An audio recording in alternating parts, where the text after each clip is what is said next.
I have served the Duke of Hartwell for 15 years, and I can tell you with certainty that there are two kinds of people who enter Hartwell Hall.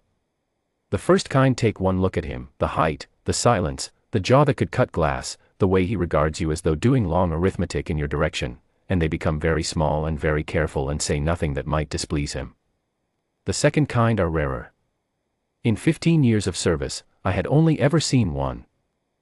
Her name was Miss Petra Vane, and she arrived on a Tuesday in October with a single leather case, a letter of reference from Lady Forsyth of Dunmore, and an expression of complete composure that suggested the journey from the coaching inn had been precisely as inconvenient as she had expected, and she had managed it accordingly.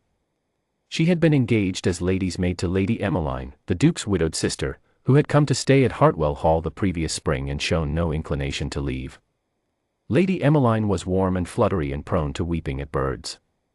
Miss Vane was none of those things. I watched her settle into the household in the way a good lock settles into a door, quietly, correctly, with the suggestion that nothing would come loose again. His Grace did not notice her at first. That was not unusual. His Grace did not notice a great many things that took place below the level of the estate accounts and the weather. The first collision came 3 days after her arrival, at the household supper table. His Grace dined with the upper staff on Thursdays, a tradition set by his father and maintained by him out of the particular stubbornness with which he maintained all traditions, and it was at one of these suppers that he remarked, with the authority of a man who is never wrong, that the coal expenditure for the East Wing had risen 14% over the previous quarter. Miss Vane looked up from her soup. 11%, Your Grace, she said. The table went very still. Mr. Abbot, the steward, appeared to stop breathing. The 3 footmen became wooden. His Grace looked at her. He did not look at people the way other people look at people. He looked at them the way a surveyor looks at a problem in the landscape. I beg your pardon, he said. The tone was not a question. The East Wing coal accounts for the current quarter show an increase of 11% over the same quarter last year, she said. 14 is the figure for the South Wing, which includes the kitchen range. The error is an easy one to make. The ledger columns are poorly ruled. There was a silence of the kind that precedes either thunder or a correction. You have read the household ledgers, he said. Lady Emmeline asked me to review the linen accounts, she said. I read broadly. His Grace set down his spoon. I would advise you, he said, very quietly, not to correct me at this table again. She met his gaze with a steadiness I had rarely seen in anyone, let alone a new maid on her 3rd day. Of course, Your Grace, she said. Although I find I am only able to offer that assurance as far as I am able to guarantee being wrong. I pressed my napkin to my mouth. His Grace said nothing further. He finished his soup and left the table early, which he had not done since the winter 2 years prior when the roof of the East Wing had chosen to surrender during a dinner with the Lord Lieutenant. I followed him, as was my custom, and found him in the library, standing at the window with his hands clasped behind his back, regarding the dark garden. Cord, he said, without turning. Your Grace. Who engaged the woman? Lady Emmeline engaged her, Your Grace. Lady Forsyth's recommendation. She is impertinent. She appears to be accurate, Your Grace, I said. There was a long pause. That is not a mitigating quality in a lady's maid. No, Your Grace, I agreed, and said nothing further, because 15 years teaches a man when to say nothing further. What followed was, in my professional opinion, the most quietly extraordinary fortnight Hartwell Hall had seen in my tenure. Miss Vane did not alter her manner. She rose at 6, attended Lady Emmeline with efficiency and genuine warmth, and went about the business of the house with the calm of someone who has long since made her peace with the world as it is and does not intend to be troubled by it. And she kept being right. She corrected the library catalogue, not aloud, but in writing, leaving a small neat amendment on the card for a volume of agricultural theory that had been shelved under moral philosophy for 30 years. His Grace found it. I know because he came to the library 3 evenings in a row and spent some time standing before the corrected shelf with an expression I could not entirely read. She disagreed with his physician about Lady Emmeline's persistent cough, not aloud, but by leaving a note with a remedy tucked inside Lady Emmeline's afternoon tea tray. The physician arrived to find Lady Emmeline improved and attributed the credit to himself. His Grace knew otherwise. I knew he knew, because he asked me with great studied neutrality where Lady Emmeline's maid had learned about medicinal herbs. Her mother was a clergyman's wife, your grace, I said. Country parishes develop such knowledge. He said, which for him was practically an aria. The second collision was on a Wednesday afternoon. Lady Emmeline had sent her to the library for a specific volume of letters that no one else could locate. His Grace was at his desk. She found the volume in approximately 4 minutes by reading the spines by publication date rather than alphabetically, which was faster than the catalogue system. She was at the door when he spoke. Miss Vane. She turned. How do you know where things are? She considered him with those composed gray eyes. I pay attention, your grace. To what purpose? To the purpose of knowing where things are, she said, with the mildest possible suggestion that the question had answered itself. A lesser man would have dismissed her on the spot. His Grace was not a lesser man.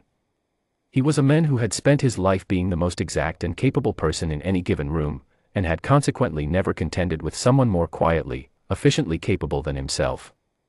I watched the recognition move across his face like weather. Sit down, he said. She raised her eyebrows very slightly. I have Lady Emmeline's volume. Briefly, he said. She sat. He asked her, with the manner of a man conducting a survey, what she made of the East Wing drainage problem.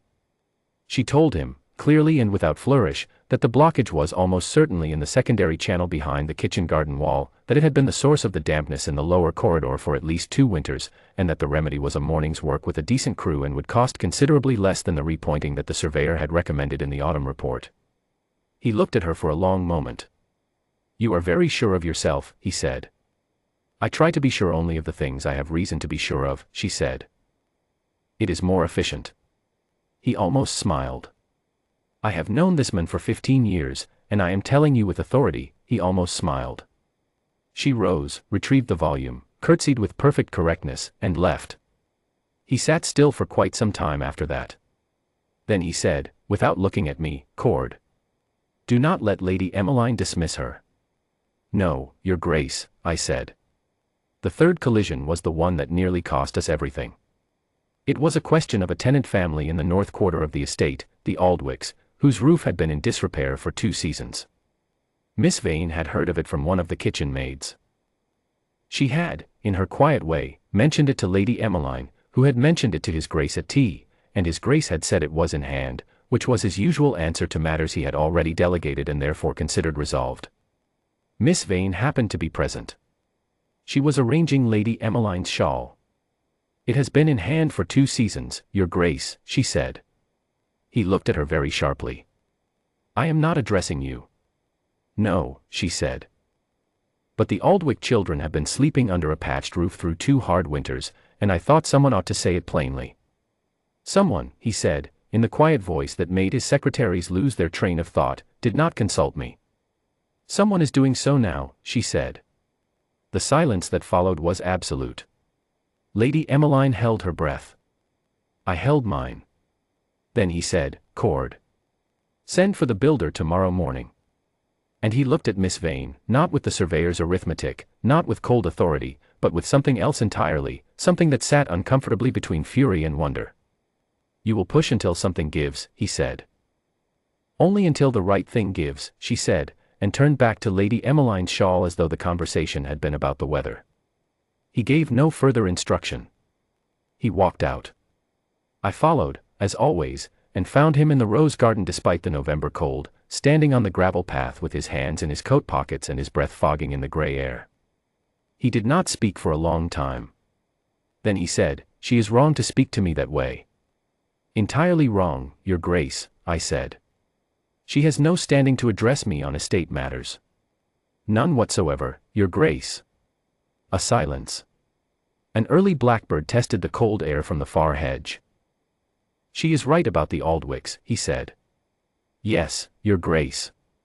She has been right, he said, in a voice I had not heard him use before, quiet, stripped of its command, about a great many things. I said nothing. He turned and looked at the house, at the lit windows, at the warm amber square of the drawing room where Lady Emmeline was no doubt consoling herself with embroidery. And something moved across his face that I cannot name even now, except to say it was the look of a man who has been marching for a very long time in one direction and has suddenly understood that the terrain has changed. 3 days later, she gave notice. I do not know precisely what he said to her in the library that afternoon, but I know that he was sharp with her over Lady Emmeline's correspondence, a small thing made large because he was unsettled and she would not pretend otherwise. She did not raise her voice. She did not weep. She set the correspondence in order on the desk and walked out. I passed her in the corridor. Her expression was precisely as it had been on the day she arrived, composed, clear-eyed, entirely herself. She was at the gate. I can see it as clearly now as the morning it happened, the iron gate at the end of the gravel drive, the November light lying flat across the park, her leather case already in her hand and her police button to the throat against the cold. He came out of the house without his hat. I have never known the Duke of Hartwell to go outdoors in November without his hat. He crossed the gravel in long strides and stopped 3 paces from her, and she turned and looked at him with those gray eyes, patient and steady. He said, "You are always right." She waited. "You were right about the accounts. You were right about Lady Emmeline's cough. You were right about the Aldwichs, and you were right about the library catalogue, and you were right every time I told you that you had no standing to be right, which was a dishonest use of my authority and I am aware of it." Still she waited. "I do not know," he said, and his voice had the rough quality of a man saying the truth after a long time of not saying it, "what I am to do with a person who is always right. I have not met such a person before." "You are to argue with them, Your Grace," she said. "Until you are ready to stop." "I am ready to stop," he said. A breath of wind moved across the park and set the last oak leaves spinning from the far trees. "I do not know your given name," he said. "I have not asked. I should have asked on the first day, and I did not, and I am asking now." She regarded him. The case was still in her hand. "Petra," she said. "Petra," he said. "Not the title. Not the rank. Just the name, given back to her as something worth keeping. I am asking you to stay. Not as Lady Emmeline's maid. As the woman I intend to argue with for the rest of my life, which will require you considerably closer than the servants' hall." The November light lay across them both. Behind me, I was fairly sure Lady Emmeline had appeared at the drawing-room window. I did not turn to check. Miss Vane set down her case. She looked at him for a long moment, this feared, iron-cold, quietly undone man standing hatless on the gravel in the cold, and something in her composure shifted, not into fragility, but into warmth. The real kind.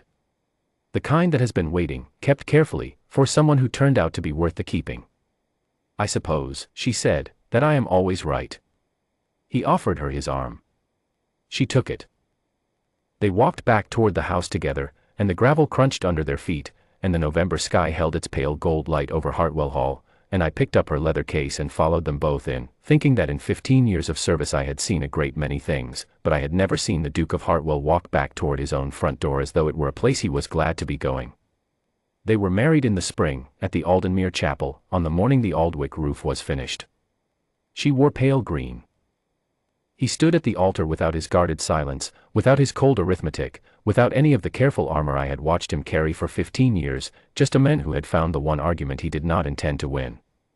And she looked at him, clear-eyed and entirely herself, and let him have it.